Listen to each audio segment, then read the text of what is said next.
नाचेको रामारेमा मेला हेर्नको लागि र लाएर हामी चाहिँ बिहानै गाडीमा आएको थियौँ अनि गाडी चाहिँ एकदम ट्र्याक भएको कारणले चाहिँ बनाउन पाएनौँ र आधी बाटोदेखि चाहिँ बनाएको छु होइन। हामी 2-3 जना जति चाहिँ हिँड्दै थियौँ अनि केटाहरूले चाहिँ पछाडिबाट चाहिँ काँक्रा लिएर आउँछन् अनि काँक्रा चबाउँदै हामी चाहिँ लाग्यौँ मेला हेर्नको लागि। अनि गाइस आजको मौसम चाहिँ पानी पर्ला पर्ला जस्तो थियो अनि हामी चाहिँ लाग्यौँ रामारे। फाइनली रामारे नि पुग्यौँ। हामी चाहिँ एकदम छिटो आएको कारणले गर्दा चाहिँ मान्छेहरू त्यति धेरै आएको थिएनन्।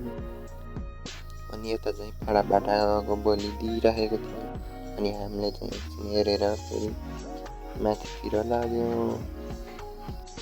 अनि यतातिर पनि मान्छे त्यति धेरै आएको रहेछन् अनि हामी चाहिँ माथि डाँडोतिर लाग्यौँ।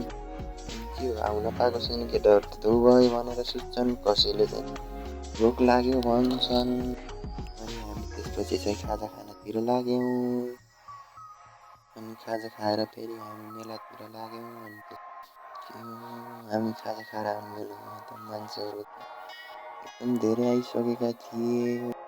त्यसपछि चाहिँ हामी मन्दिरतिर लाग्यौँ। मन्दिरमा चाहिँ एकदम भिड थियो।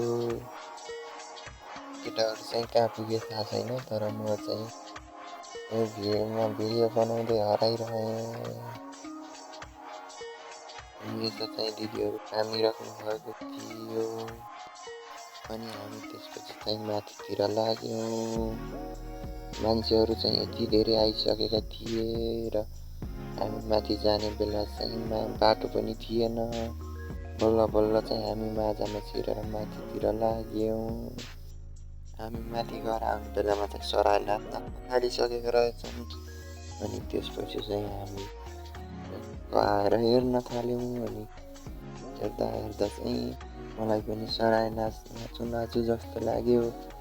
अनि त्यसपछि चाहिँ हामी नाच्न हुन्थेन। त्यो भएको कारणले गर्दा चाहिँ हामीले हेरेर बस्यौँ। लगभग आधी 1 घन्टा जति हेऱ्यौँ। अनि त्यसपछि केटाहरूलाई यसो हेर्छु भन्दा त कोही पनि छैनन्।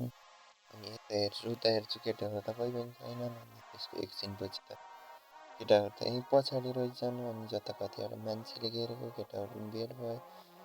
अनि हामी चाहिँ सँगै बसेर एकछिन हेऱ्यौँ। अनि त्यसपछि हामी खाजासाजा खान निस्क्यौँ। हामी खाजासाजा खाएर चाहिँ यो आलमसँगै घरतिर जानको लागि झऱ्यौँ। अनि झर्ने बेलामा चाहिँ यस्तो थियो भिड। मलाई चाहिँ माझमा पारेर च्यापेर मार्न लागिसकेका थिए। अनि म छेउतिर आएर चाहिँ यतातिर निस्केँ। अनि हामीले चाहिँ एकछिन आलमभित्र आएको हेऱ्यौँ। मन्दिरभित्र हुन्जेलसम्म हेरिराख्यौँ। अनि त्यसपछि हामी चाहिँ अब घर जाने भनेर हिँड्यौँ।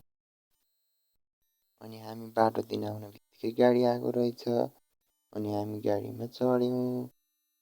एकदम रात पर्न लागिसकेको थियो। अनि त्यसपछि हामी चाहिँ गाडीमा चढेर सरर घरतिर आयौँ। अनि गाइस आजको भिडियो के कस्तो लाग्यो, मन परेमा लाइक, कमेन्ट, सेयर, सब्सक्राइब गर्न नभुल्नुहोला।